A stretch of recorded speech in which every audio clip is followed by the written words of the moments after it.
सभी बच्चों को नमस्कार। आज मैं आपके विज्ञान की पुस्तक से अध्याय फसल उत्पादन एवं प्रबंध, इस अध्याय से मैंने कुछ प्रश्न तैयार किए हैं आपकी 8वीं बोर्ड परीक्षा को ध्यान में रखते हुए। आइए इन प्रश्नों को एक एक करके देखते हैं। पहला प्रश्न कहा जा रहा है, सोयाबीन, कपास खरीफ फसल के उदाहरण हैं, सही या गलत? तो हम लोग आगे देखेंगे खरीफ फसल किसे कहते हैं। तो यहाँ पर क्या होगा? सही। सोयाबीन तथा कपास जो हैं खरीफ फसल के उदाहरण हैं, तो यहाँ ऑप्शन क्या हो गया? सही। मौसम के अनुसार फसलों के कितने प्रकार हैं? तो आप याद रखेंगे मौसम के अनुसार फसलों के 3 प्रकार हैं। कौन कौन से? मौसम के अनुसार फसलों के 3 प्रकार कौन कौन है? खरीफ फसल, रबी तथा जायद। खरीफ, रबी तथा जायद। खरीफ फसल जो है उसके अंतर्गत उदाहरण सोयाबीन हो गया, कपास हो गया, धान हो गया, मकई, मूंगफली, ये सब क्या है? खरीफ फसल है। और खरीफ फसलों को कब लगाया जाता है? इनके बोने का समय क्या है? वर्षा ऋतु। खरीफ फसल के बोने का समय क्या है? वर्षा ऋतु के समय इसे बोया जाता है। वर्षा ऋतु जून या जुलाई, जून या जुलाई के समय इन फसलों को बोया जाता है तथा अक्टूबर से दिसंबर के बीच इसकी कटाई होती है। तो ऐसे फसलों को खरीफ फसल कहा जाता है। तो मौसम के अनुसार, मौसम के आधार पर फसलों के 3 प्रकार हैं, खरीफ फसल, रबी फसल तथा जायद फसल। खरीफ फसलों को बोने का समय कब है? वर्षा ऋतु के समय जून से जुलाई, और कटाई का समय है अक्टूबर से दिसंबर। वैसे ही रबी फसल जो है कब बोते हैं? शीत ऋतु के समय बोए जाने वाले फसल जो हैं वो रबी फसल है।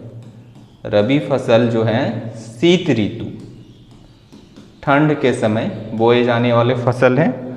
कौन से माह? अक्टूबर माह में ये बोए जाते हैं तथा मार्च माह तक आते आते इन फसलों की कटाई होती है। और रबी फसल में यदि उदाहरण पूछा जाए तो आप लिख सकते हैं गेहूँ, और भी उदाहरण हो सकता है जैसे गेहूँ हो गया, चना, ये सब क्या है? रबी फसल है। आलू। तो तीसरा जो है जायद फसल, इसे ग्रीष्म फसल भी कहा जाता है। जायद फसल को ग्रीष्म फसल भी कहते हैं क्योंकि इनकी बुआई जो है, इन्हें लगाने का समय जो है गर्मी का दिन होता है। तो मौसम के अनुसार फसलों के 3 प्रकार हैं। अब हम लोग अगला प्रश्न देखते हैं। एक ही किस्म के पौधे किसी स्थान पर बड़े पैमाने पर नियमित रूप से उगाए जाते हैं तो इसे क्या कहते हैं? एक ही किस्म के पौधे, एक ही किस्म, यदि धान लगाया जा रहा है पूरे एरिया में तो धान होगा, या फिर गेहूं यदि लगाया जा रहा है बड़े पैमाने पर तो केवल वहाँ पर गेहूं होगा। और इस नियमित रूप से उगाए जाएं तो इसे क्या कहते हैं हम लोग? इसे ही हम लोग फसल कहते हैं, और इस विधि को हम लोग कृषि कहते हैं। तो एक ही किस्म के पौधे जब किसी स्थान पर बड़े पैमाने पर लगाया जाए नियमित रूप से, उसे क्या कहते हैं? फसल।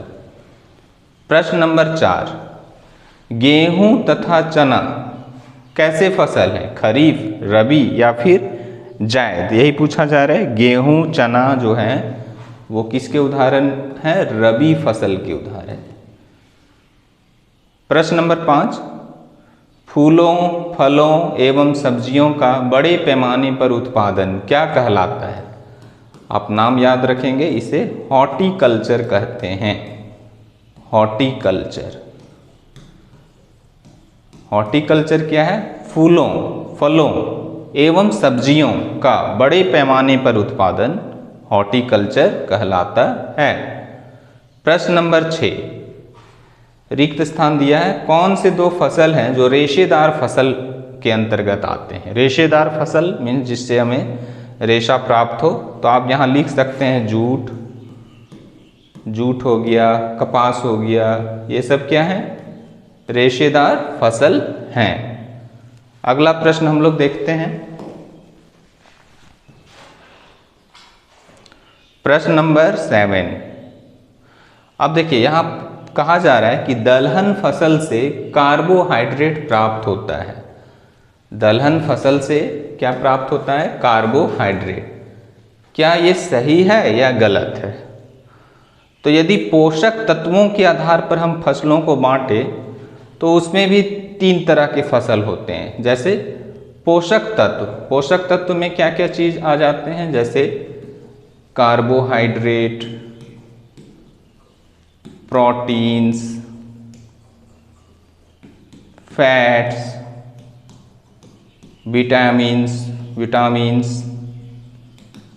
मिनरल्स, ये सारे क्या हैं? पोषक तत्व हैं जो हमें प्राप्त होते हैं अलग अलग तरह की फसलों से। तो पोषक तत्वों के आधार पर भी फसलों को 3 वर्ग में बांटा गया है। जैसे कार्बोहाइड्रेट वाले फसल, जिन फसलों से हमें कार्बोहाइड्रेट प्राप्त होता है, वैसे फसलों को कहा जाता है कार्बोहाइड्रेट प्रदान करने वाले फसल। उसी प्रकार प्रोटीन प्रदान करने वाले फसल, फिर फैट्स यानी वसा प्रदान करने वाले फसल, ये 3 मुख्य वर्ग में बांटा गया है, कार्बोहाइड्रेट, प्रोटीन और वसा। तो कार्बोहाइड्रेट्स हमें कौन कौन से फसल से मिलता है? जैसे चावल है, गेहूं है, ये सब क्या है? कार्बोहाइड्रेट प्रदान करने वाली फसल है। मक्का है, बाजरा है, इनसे हमें क्या प्राप्त होता है? कार्बोहाइड्रेट।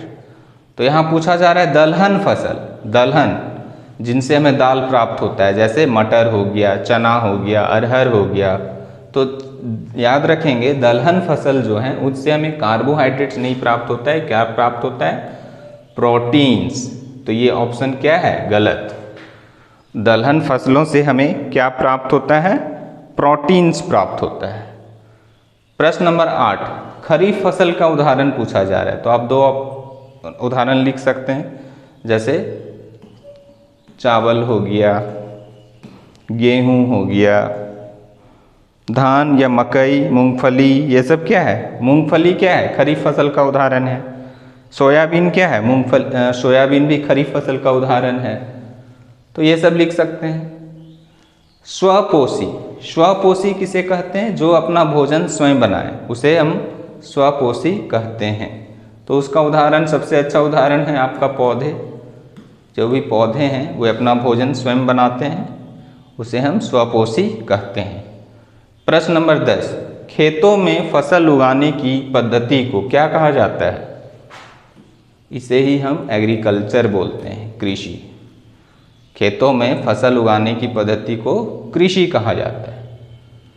प्रश्न नंबर 11, अनावश्यक पौधों को क्या कहते हैं? आप देखते होंगे खेत में फसलों के साथ कई तरह के अनावश्यक पौधे, अवांछित पौधे भी उग जाते हैं। उन पौधों को हम लोग नाम क्या दिए हैं? नाम याद रखेंगे, खरपतवार, वीड्स, जिन्हें हमें हटाना पड़ता है समय समय पर, और इसे हम निराई कहते हैं, खरपतवारों को हटाना। अगला प्रश्न 12 जो है, काटी गई फसल से बीजों को भूसों से अलग करना क्या कहलाता है? थ्रेशिंग। नाम याद रखेंगे, थ्रेशिंग या दौनी भी कहते हैं। जब हम लोग फसल काट कर लाते हैं तो उनसे भूसों को अलग करना, फसल के दानों से भूसों को अलग करना, इस प्रोसेस का नाम क्या है? थ्रेशिंग या फिर दौनी। प्रश्न नंबर 13, खरपतवार हटाने की विधि क्या कहलाती? निराई या फिर वीडिंग। खरपतवार को जो हम हटाते हैं हाथों के द्वारा या मशीन के द्वारा, तो उसे हम क्या कहते हैं? निराई। तो आज के लिए बस इतना ही। 13 प्रश्न। इस चैप्टर से कुछ और प्रश्न बन सकते हैं। अगले दिन इसी चैप्टर से कुछ और प्रश्न तैयार करके आऊँगा। धन्यवाद।